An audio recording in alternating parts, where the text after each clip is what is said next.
So at the Game Awards last night, at the time it's recorded at least anyway, Final Fantasy VII Rebirth theme song not so sure was dropped, showcase. Now it was a live version of it. This is going to be more of the edited, clean version.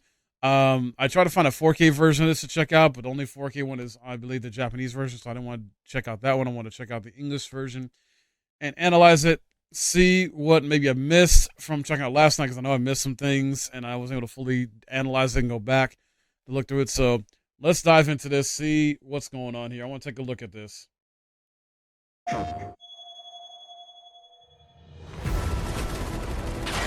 I'm feeling every single bullet. Their ire manifests once more. Wait, he's feeling every Do single not bullet. underestimate this foe. Your foe? That looks good. Sephiroth. What am I supposed to do? Their luck runs out, but mine doesn't. I'm the only one who gets a pass. Big's still alive I in don't Zack's even know who I timeline. am. I forget things everyone else remembers just fine. And know things I've got no right knowing. What the? Cloud, it's okay. You saved That's me the before. temple. Now it's Some my Team turn. Synergy attacks in case Sif and You Tifa. or is it the pooch? Is that the guy that gets you into the gold saucer for the When fate Choco sets us races? a challenge, we must rise to meet it. Are you ready to rumble? Aerith, is there It's like anything a I can arena. do for you? I want to help. Sid. Why does Sid sound so nice? Weird. Titan? Phoenix? All the freaking summons. Is that Neo Bahamut? Look at me, Barrett. You think I want my Okay, that's Dyne. Father's I wasn't fully become? paying attention last time when I first saw this. That's Dyne. Cloud's over there being a When vegetable. she wakes up, a staring man is gonna kill her. Wait, how does she know? What the? I won't say that it was fate. And that's Jesse. I won't say that it was death. I thought that was Aerith, but that's Jesse. But if not, what good That's singing. it be that drew you towards me? Bogenhagen. Could it be chance till the day that we meet? But then that's Aerith right there. What the heck? Where There's a lot going on in this trailer. I wish I could Okay, yeah, Dyne's getting emotional over his daughter. know that you'll find Aerith and Zack's world's pretty much knocked out. Not dead, per se. we won't ever Oh, wow, this classic Please. scene. I'm begging you. Lend me your strength. Alright, there's a lot to just dive into, check out here, because what the? Let's go back. So, beginning. Right, where's Zack? I'm feeling every single bullet. He says, I'm feeling every single bullet. Does that mean he knows he was already supposed to be dead or something? Like, does he know that the timeline's messed up in his timeline? Or does he, I don't know if he, has some type of, connection to the original timeline where he gets a feeling of that, no, I'm supposed to be dead. I'm talking about he feels every single bullet.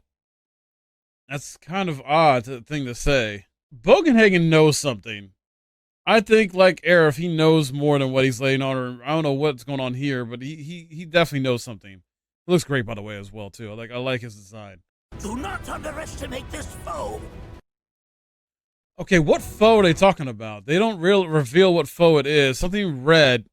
I don't know if it's, I don't think it's Sephiroth. It's something else. Your foe? Sephiroth.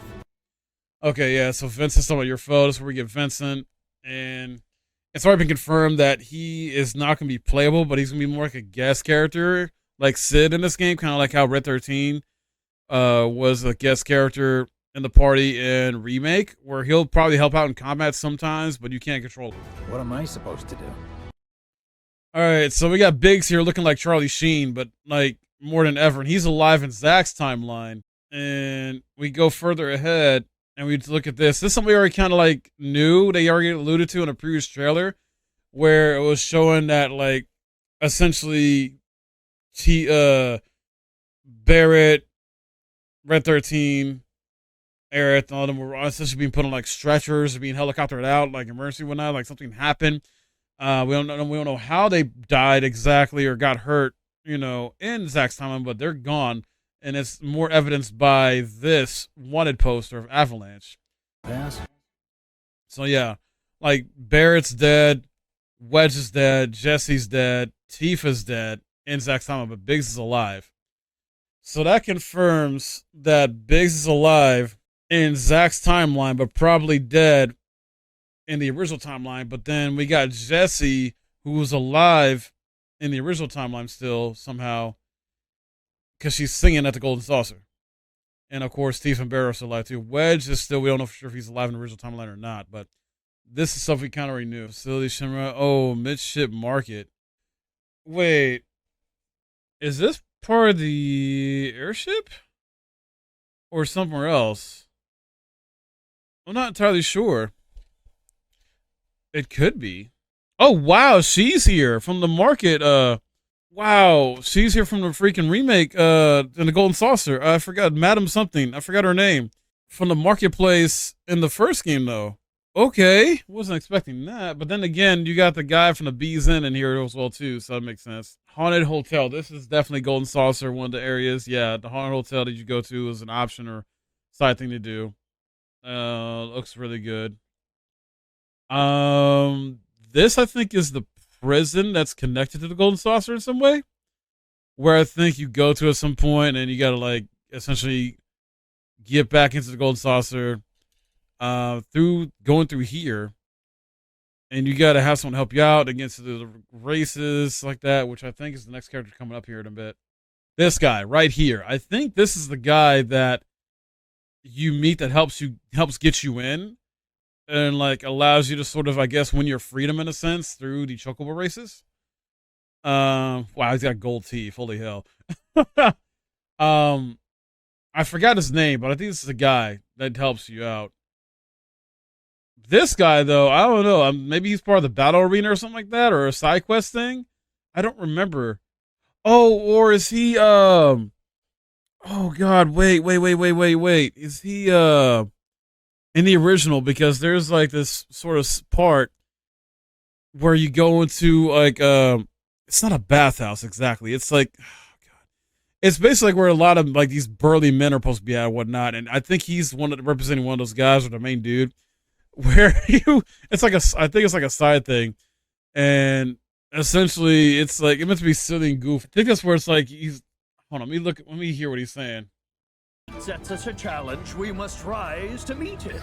Are you ready to rumble? That, or it's a battle arena thing. Either this is a battle arena thing, or he's part of that segment or side thing in OG where it's like there's these men that are essentially like half naked or whatever in the OG that are just surrounding Cloud and whatnot and trying to like rub him down and massage him, whatever the heck type of thing. And so that might be what that's referring to, or it might be just changed up. And Sid here sounds too nice. I'm wondering what the hell's going on here, because as those of us that played the original know, Sid is an asshole. Thing I can do for you. I want to help. Barrett, is there anything I can do for you? I want to help. I liked his voice actor though. He sounds good. He sounds like Sid.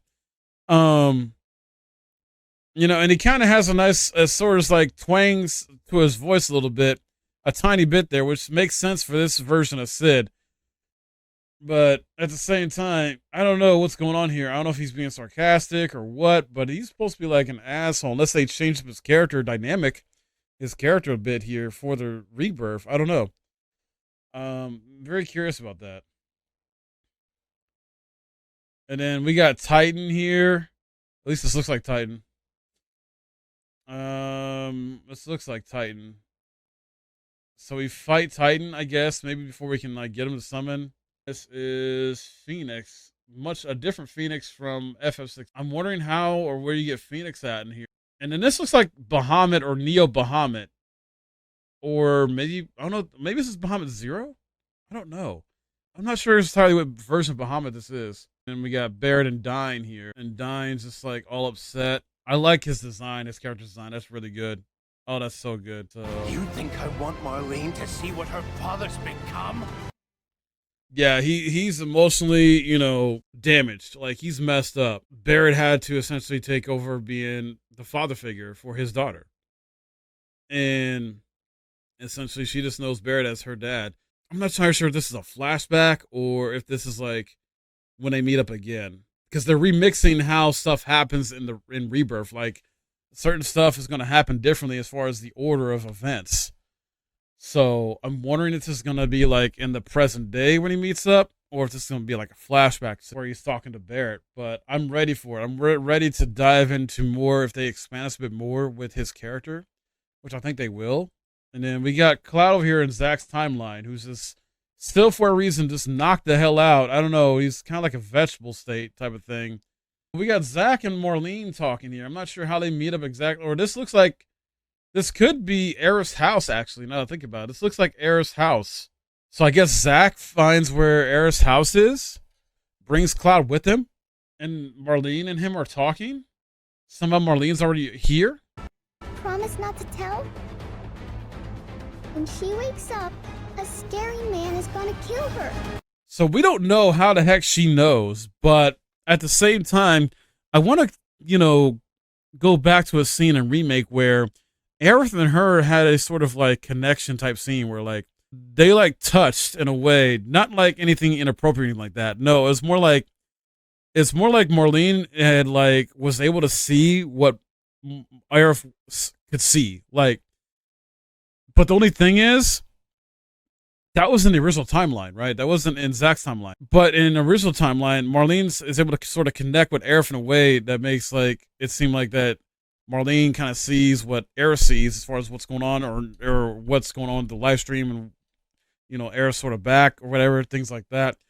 This version of Marlene is different though, and we don't know what's going on, how she knows certain things. And maybe in this timeline, maybe, I don't know, her and Aerith were connected up again in some way. Maybe somehow Aerith passed on some certain knowledge or something like that, or foresight to Marlene. I don't know. Because he's mentioning a scary man's going to, like, which way some scary man's going to come and kill her. Obviously referencing Sephiroth. And then we got, this looks like Aerith from the back, but then we got Jesse in here, right? So I don't know, this could be Aerith or Jesse, but Jesse is right here, looking like she's made it to the Golden Saucer, performing. And you got Cloud over here, and Kate Sif, and Barrett, I guess disguised for some reason. The only thing I'm not sure why they're wearing these outfits. I forgot, because I don't remember when you had to go to Golden Saucer, you had to disguise yourself. Don't remember. So this might be a new thing. They taking part in the play. Yeah, that's probably what it is. Yeah. This is possibly one of the date scenes in the game, because they did confirm that, you can do the date scene, I believe, with any of the characters. So this is possibly just how one of the date scene looks, is with Aerith. And then you got Aerith here singing. You got Tifa, Aerith in here dancing. You got Sid looking, getting I think maybe that's not the ship. It might be the buggy. No, that's the plane. Sorry, that's the plane. It's when we go and we get into the plane to take off. So they're probably saying some key stuff here that might be important, but we don't know because the song's covering that. Now then you got Aerith just on the bed at her mom's house, at her house, and Zach's time. Zach's here to comfort her, watch over her. And it seems like she's possibly still alive, just in a coma. So, once again, confirming some stuff we've already either seen in previous trailers in some way or hinted towards in previous trailers. That she is like not necessarily probably dead in Zach's timeline, but in a coma. If you've beaten the Yuffie DLC, it shows how like a certain thing happens in a post-credit scene where Zach's trying to find her. She's nowhere to be found. He goes to the church. People are crying, sad. Flowers are not like really looking good, and it's kind of giving a signal or a message of like, okay, something happened to Aerith. We don't know if she's dead, hurt, what's going on. And now it's confirming that, she seems to be in a coma. And Marlene already said earlier in the trailer, like when she wakes up, a scary man's going to kill her. Oh my God, this classic scene though. So plot ghosts are back. I thought plot ghosts were done in the first game. I thought they were essentially absorbed by Sephiroth. I thought because Sephiroth essentially took them all in a sense, he destroyed him or got rid of him, or whatever. And then when we beat Sephiroth in the remake, I thought that we would just obliterate him. Nope, they are back. So we're not sure how exactly the plot ghosts, as I like to call them, are going to be. They're called whispers, but they're essentially plot ghosts because they're trying to keep the original events of the timeline intact. So I'm not sure how they're going to affect things here. We also got the Black Feathers here. So Sephiroth is nearby. This could be where, this is very reminiscent of the first game, but this also could be where maybe Aerith is about to get killed. Potentially. And that's where it stops at. So really interesting what is going on here. It doesn't really like spoil anything for me personally. I'm glad I checked it out. If anything, I have more questions, you know. I'm like wondering what the hell's gonna happen. And I can't wait. And I feel like this is probably the last trailer we'll get until the launch trailer. And I feel like the launch trailer is the one where it's like, okay, we kind of got to maybe avoid that because the launch trailer is going to have a ton of spoilers in it, as most launch trailers do, or at least pertaining to FF7 remake. And this trilogy, it's definitely going to have that. So, yeah, I don't know. I don't know if I'm going to check out the launch trailer or not, to be honest with you guys. 'Cause I don't want to be spoiled too much. I want to be excited. This is February 29th, so I'm looking forward to this so much.